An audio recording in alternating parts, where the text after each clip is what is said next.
consciousness. So when you die, two things happen. You get a last thought and you get a last breath. Okay, this is very important for you to understand. So when you're dying, who didn't come yesterday? Um, say a normal person who has had family attachments and all that. Maybe he did good things. So last moment he will get a thought, and he might be distracted, or will he be able to keep the breath? No, he's noticing his breath, last breath. What do you think? Not the people yesterday. What do you think? Do you think the person could keep it, keep the attention when you're dying, or he'll be distracted by a last thought? Probably. Okay, so you're very close, but you're not very sure. But definitely. Okay, because definitely will be distracted, because the nature of craving is there within, and also karma is there.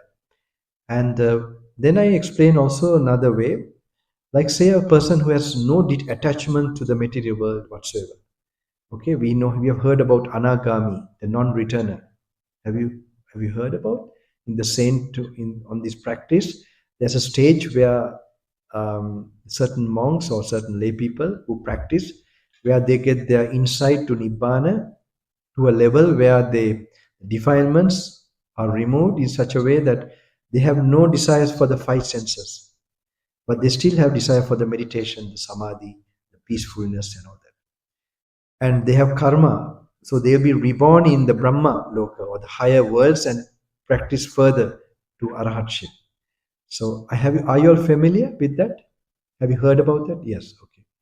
So in that case, in that person, he will not have any distracting thoughts from the five senses. Okay.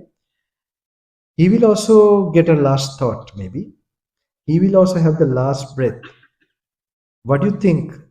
Such a person, will he be able to keep his attention to the last breath? Okay, it's a bit tricky, right? Because you think he's very pure and then so on. But does he have any attachment at all to anything? Why is he non-returner? He goes somewhere and practices further. He has not completed his practice. That means he has attachment or no attachment. Okay, correct. Yeah, still have attachment. So attachment as well as, does he have karma or no karma? Right. So then will he get a last thought or not get a last thought? If he has karma, he will have a last thought. And will he be distracted because he has craving still? He will be distracted. So will he be observing the last breath or will? Oh, okay, good. So you must learn to reason out like that. Okay, that's a very deep point there. So that's that he then when there's a last thought, the conditions for consciousness is there for him also. So when there's consciousness, there will be name and form, and rebirth will happen. So now imagine the person who has completely become enlightened.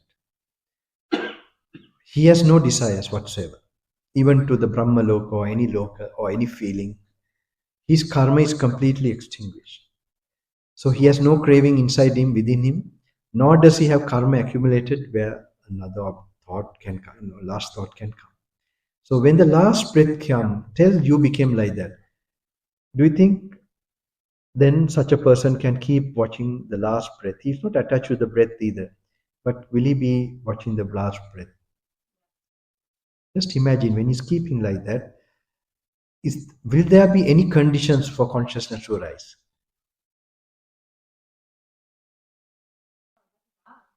Will there be any conditions for consciousness to arise when he's being watching only or being there?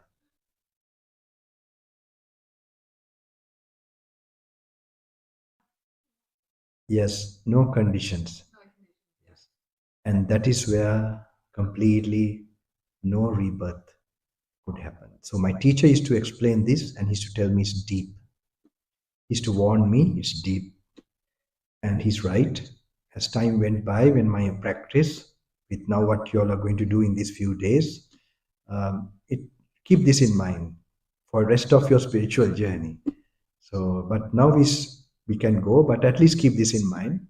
And in your walking meditation, you can relate to what you're reading and practicing to just now what I explained. Okay.